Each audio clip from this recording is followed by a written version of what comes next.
ക്രിസ്തുവേശുവിന്റെ നാമത്തിൽ സ്നേഹവന്ദനം. വിശുദ്ധ മത്തായി എഴുതിയ സുവിശേഷം 23-ാം അധ്യായം 25-ഉം 26-ഉം വാക്യങ്ങൾ. കപടഭക്തിക്കാരായ ശാസ്ത്രിമാരും പരീശന്മാരുമായുള്ളവരെ, നിങ്ങൾക്ക് ഹാ കഷ്ടം! നിങ്ങൾ കിണ്ടി കിണ്ണങ്ങളുടെ പുറം വെടിപ്പാക്കുന്നു, അകത്തോ കവർച്ചയും അതിക്രമവും നിറഞ്ഞിരിക്കുന്നു.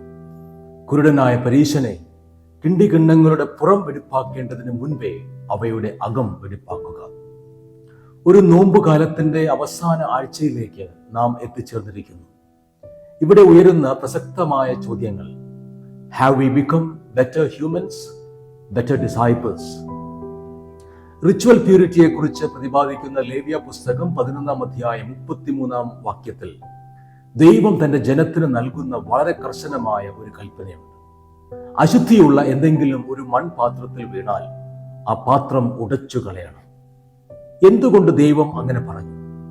പഴയ നിയമകാലത്തെ മൺപാത്രങ്ങൾക്ക് ഇന്നത്തെ പോലെ തിളക്കമോ മിനുസമോ ഒന്നുമില്ലായിരുന്നു.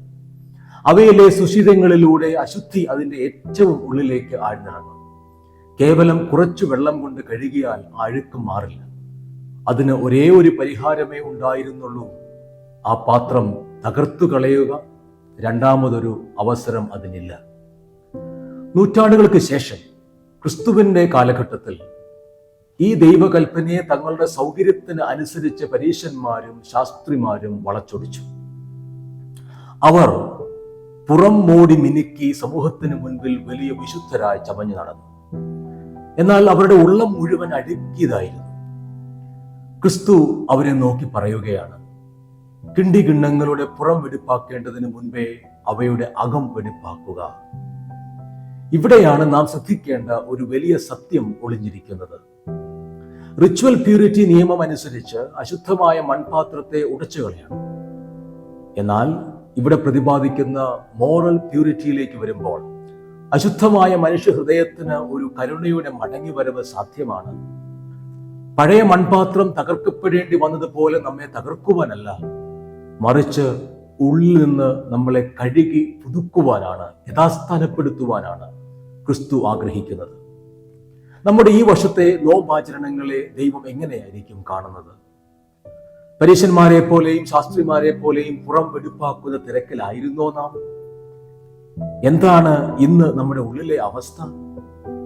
ഈ നോമ്പുകാലത്ത് നമ്മുടെ ഉള്ളിൽ പകയും അസൂയയും അഹങ്കാരവും അലയടിക്കുന്നുണ്ടെങ്കിൽ, വെറുപ്പും വിദ്വേഷവും പുകയുന്നുണ്ടെങ്കിൽ, നമ്മുടെ നോമ്പനുഷ്ഠാനങ്ങൾ കൊണ്ട് എന്ത് പ്രയോജനം?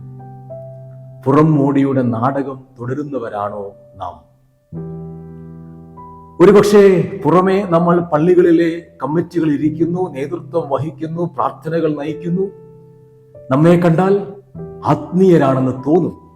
എന്നാൽ ഉള്ളിൽ പദവികൾക്കും അധികാരങ്ങൾക്കും വേണ്ടിയുള്ള വടംവലി, മറ്റുള്ളവരെ അടിച്ചമർത്തുവാനുള്ള പ്രവണത, ആരെങ്കിലും ഒന്ന് വിമർശിച്ചാൽ കേൾക്കുവാൻ തയ്യാറല്ലാത്ത അഹങ്കാരം എന്നിവയാൽ നിറഞ്ഞതാണോ? യഥാസ്ഥാപനത്തിന്റെ വർഷമായ 2026 തിരഞ്ഞെടുപ്പിന്റെ വർഷമാണല്ലോ. നിലവിലുള്ള സ്ഥാനങ്ങൾ എങ്ങനെയും നിലനിർത്തുവാനും നഷ്ടപ്പെട്ടു പോയ സ്ഥാനങ്ങൾ ഏതു വിധേനയും പിടിച്ചെടുക്കുവാനുമുള്ള യഥാസ്ഥാപനമായി ഈ വർഷം മാറുമോ? സ്ഥാനാർത്ഥികൾ എന്നാൽ ചിലപ്പോഴെങ്കിലും സ്ഥാനത്തോട് ആർത്തിയുള്ളവർ ആരോ അവർ ബഹുവ്രീഹി സമാസം എന്നതിൽ നിന്നും വളരുവാൻ നമുക്ക് സാധിക്കും. പുറമേ നമ്മൾ എല്ലാവരും ഒരേ പള്ളിയിൽ ഇരിക്കുന്നു, ഒരേ വിശുദ്ധ സംസർഗം കൈക്കൊള്ളുന്നു, ദൈവം സ്നേഹമാണ് എന്ന് പാടുന്നു. എന്നാൽ നമ്മുടെ ഉള്ളിൽ കുടുംബ മഹിമയുടെയും ജാതിയുടെയും സമ്പത്തിന്റെയും പേരിൽ സഹോദരങ്ങളെ തരംതിരിക്കുന്ന വരേണ്യ ബോധമുള്ളവരാണോ? ക്രൂശിൻ ചുവട്ടിൽ എല്ലാവരും തുല്യരാണെന്ന് വിശ്വസിക്കുവാൻ കഴിയാത്ത ചിന്തകൾ നമ്മുടെ ഉള്ളിലെ വലിയ അശുദ്ധിയല്ലേ? പുറമേ നമ്മൾ കൃത്യമായി പള്ളിയിൽ പണം കൊടുക്കുന്നു, വലിയ നേർച്ചകൾ സമർപ്പിക്കുന്നു, മാന്യരായി നടക്കുന്നു. എന്നാൽ ഉള്ളിൽ പണത്തോടുള്ള അടങ്ങാത്ത ആർത്തി ഉള്ളവരാണോ? പണമാണ് നമ്മുടെ ദൈവമെങ്കിൽ പള്ളിയിൽ നാം നടത്തുന്ന പ്രാർത്ഥനകൾ, സമർപ്പണങ്ങൾ കാപഢ്യമല്ലേ?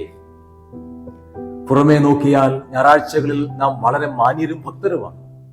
എന്നാൽ ഉള്ളിൽ ആരും കാണാത്ത ഇടങ്ങളിലെ രഹസ്യ പാപങ്ങൾ, ഇന്റർനെറ്റിലും മൊബൈൽ ഫോണിലും ഒളിപ്പിച്ചു വെച്ചിരിക്കുന്ന അഴുക്കുകൾ, മാലിന്യങ്ങൾ, കോപവും കാമവും നാവിനെയും ശരീരത്തെയും നിയന്ത്രിക്കുവാൻ കഴിയാത്ത അവസ്ഥ.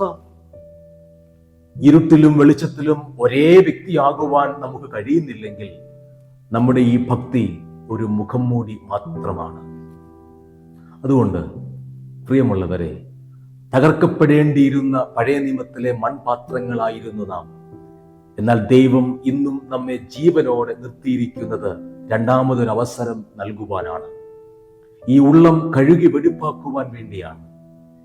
ഈ വർഷത്തെ നോമ്പും കഷ്ടാനുഭവ ആഴ്ചയും വെറുമൊരു ആചാരമായി മാറിപ്പോകാതിരിക്കട്ടെ. പുറംമൂടികൾ മാറ്റിവെക്കാം. നമ്മുടെ തകർന്ന അഴുക്കു നിറഞ്ഞ ഹൃദയങ്ങളെ ക്രിസ്തുവേശുവിന്റെ രക്തത്താൽ കഴുകുവാൻ ഏൽപ്പിച്ചു കൊടുക്കാം. അകം വെടിപ്പാക്കാം, അപ്പോൾ പുറവും വെടിപ്പാകും. ആമേൻ.